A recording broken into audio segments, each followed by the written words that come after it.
नमस्कार, अस्सलाम वालेकुम, सत श्री अकाल, जय झूलेलाल। मैं हूं जी प्रेम मटलानी और आप देख रहे हैं हालात हाजरा का प्रोग्राम। हकीकत ये है, इब्तदा में आपसे दरख्वास्त है चैनल ज़रूर सब्सक्राइब करें। दोस्तों, आज हम पाकिस्तान की बात करते हैं। पाकिस्तान में जनरल इलेक्शंस, आम इंतखाबात इसी साल की 8 फरवरी को हुए थे और जिसके नतीजे में एक हंग असेंबली वजूद में आई। उसके बाद फिर शुरू हो गया जोड़ तोड़ का मामला। और वैसे पहले नंबर पर तो नून लीग आई थी, दूसरे नंबर पर पीपल्स पार्टी, वैसे पीटीआई थी दूसरे नंबर पे, लेकिन पीटीआई वालों को क्योंकि एज अ पार्टी तौर पर इलेक्शन लड़ने की इजाज़त नहीं थी, इसीलिए सब लोग आज़ाद तौर पर इलेक्शन लड़े थे, इसीलिए उनके बारे में कहा नहीं जा सकता था उस वक़्त। खैर, फिर पीपल्स पार्टी ने और नून लीग ने जो मिलकर एक इत्तेहादी सरकार बनाई। ज़ाहिर है ऐसे मामला जब होते हैं तो बार्गेनिंग होती है, सौदेबाजी होती है, जोड़ तोड़ होता है, और जिसके नतीजे में अच्छा 1 महीना निकल गया इसको इलेक्शन हुकूमत बनाते बनाते। और जैसा कि सब लोग समझ रहे थे कि नवाज शरीफ वज़ीर आज़म बनेगा, नवाज शरीफ को वज़ीर आज़म नहीं बनाया गया, उसकी जगह पर जो है उसके छोटे भाई शहबाज शरीफ को वज़ीर आज़म बनाया गया। और उसी वक्त पता चल गया कि नून लीग और पीपल्स पार्टी में किस किस्म की सौदेबाजी हुई है, जिसके नतीजे में वज़रात उज़्मा, पाकिस्तान की वज़रात उज़्मा दी गई थी नून लीग को और सदारत दी गई पीपल्स पार्टी को, जिसके नतीजे में आसिफ जरदारी को पाकिस्तान का सदर बना दिया गया। और उसके बाद फिर नेशनल असेंबली का जो स्पीकर है वो नून लीग का बना, तो डिप्टी स्पीकर जो है पीपल्स पार्टी का बना। और इसी तरह सेनेट का जो चेयरमैन है वो सीट दी गई पीपल्स पार्टी को, और डिप्टी चेयरमैन की जो सीट है वो दी गई नून लीग को। अब इस मुआहदे के ऊपर आहिस्ता आहिस्ता अमल होता जा रहा है। अभी कल सेनेट के चेयरमैन का इंतखाब था। जाहिर है अभी उसमें उसको जो प्रिजाइडिंग ऑफिसर तो अभी सेनेटर इसाक डार जो हैं, जो इस वक्त पाकिस्तान के वज़ीर ख़ारजा भी हैं, उन्होंने इस इजलास को प्रिजाइड किया और उनकी सदारत में ये इलेक्शन हुआ सेनेट के चेयरमैन के लिए। ये अलग बात है कि पीटीआई के मेंबरान ने इसकी टुथ एंड नेल यानी बड़ी कोशिश की, मुखालफत की, बड़े नारे लगाए, इंतखाब की चोरी हुई है, ये हुआ है, वो हुआ है। उनकी ग्रीवेंस ये थी कि अब तक जो 11 सीटें केपी के यानी खैबर पख्तूनख्वा सूबे से सेनेट की आने वाली हैं, वो अभी तक नहीं मुंतखब हुए, और उनकी गैर हाजिरी में जो है अगर सेनेट का चेयरमैन मुंतखब किया जाता है तो ये एक किस्म का जमहूरियत की चोरी है। तो लेकिन इसाक डार ने जो फैसला किया, उसने तो ये कहा, या उसको इस वक्त का जो वज़ीर कानून है आज़म नज़ीर तारड़, उसने भी यही कहा कि आइन में ये साफ साफ लिखा है कि सेनेट का जो नई सेनेट मुंतखब होने के बाद जो पहला इजलास होगा उसमें उसका चेयरमैन जो है उसका इंतखाब किया जाएगा।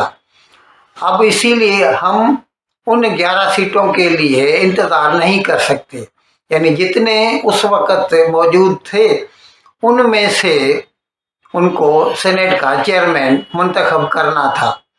अब यहाँ पर जब पीटीआई वालों ने इसकी मुखालफत की तो फिर उन्होंने अपनी तरफ से कोई उम्मीदवार भी खड़ा नहीं किया, यानी पीटीआई ने कंटेस्ट ही नहीं किया सेनेट के चेयरमैन का इंतखाब। तो यूं कह सकते हैं कि पीपल्स पार्टी की तरफ से यूसुफ रजा गिलानी था उम्मीदवार चेयरमैन के लिए, और नून लीग की तरफ से सैदुल खान बलूचिस्तान का जो है वो था डिप्टी चेयरमैन सेनेट का, उसके लिए उसके नॉमिनेशन पेपर थे। जब पीटीआई वालों ने नारे लगाए और वो वॉकआउट करके चले गए सेनेट से, तो फिर ये तो एक किस्म का अनअपोज्ड दोनों को चुन लिया गया। और फिर प्रिसाइडिंग ऑफिसर इसाक डार ने ये अनाउंस कर दिया कि यूसुफ रजा गिलानी जो है सेनेट के नए चेयरमैन मुंतखब हो गए हैं, और इसी तरह सैदुल खान जो है वो नायब चेयरमैन मुंतखब हो गए हैं।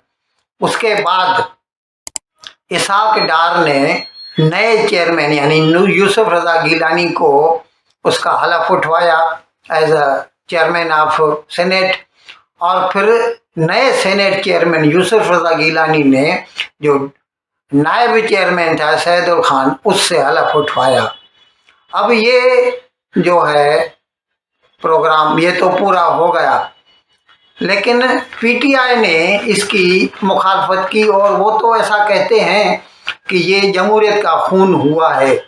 लेकिन सवाल ये पैदा होता है कि अगर उनको किसी भी किस्म की कोई भी शिकायत है तो अदालत के रास्ते खुले हैं, और अगर 11 सीटों का मामला है तो भी दोनों की जो न्यूमेरिकल स्ट्रेंथ है यानी पीपल्स पार्टी और नून लीग की, दोनों को मिलाकर पीटीआई की न्यूमेरिकल स्ट्रेंथ से ज़्यादा हो जाती है।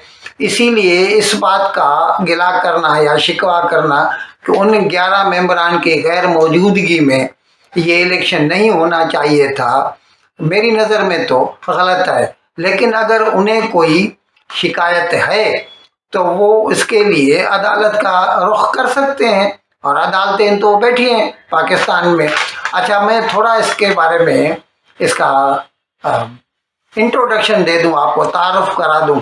यूसुफ रजा गिलानी जो है 2008 में जब पीपल्स पार्टी की सरकार बनी, 2007 के दिसंबर में बेनज़ीर का कत्ल हुआ था, उसके बाद इलेक्शन हुई और उसके बाद पीपल्स पार्टी मुंतखब होके आई।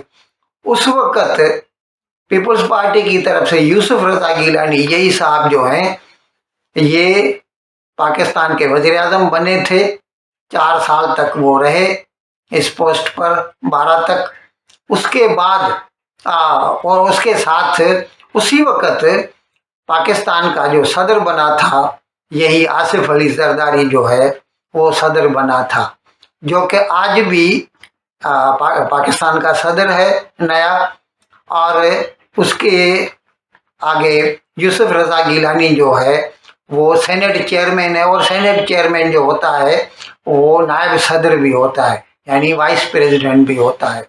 अच्छा, फिर जब ये इसका इंतखाब हो गया तो इसने जो है इजलास मतलब वो जो सेशन था उससे खिताब किया, और उसमें उसने इस बात का जिक्र किया कि भुट्टो को 1979 में जो फांसी दे दी गई थी वो एक जुडिशियल मर्डर था, और जिसका अभी इस वक्त की सुप्रीम कोर्ट, ये मैंने एक प्रोग्राम भी किया था 1-1.5 महीना के बिल, जिसमें बताया था कि किस तरह आसिफ जरदारी ने ये रेफरेंस भेजा था 12 साल के बिल, जो कि अभी सुप्रीम कोर्ट जो है काजी फायज ईसा की, उसने ये फैसला दिया है कि हाँ जुल्फ़िकार अली भुट्टो के साथ इंसाफ नहीं हुआ था और वो एक किस्म का जुडिशियल मर्डर था।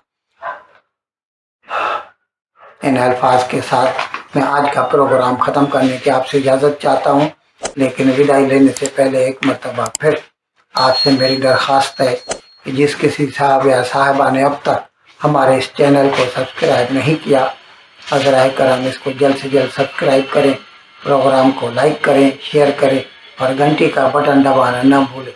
बहुत बहुत शुक्रिया। खुदा हाफिज़।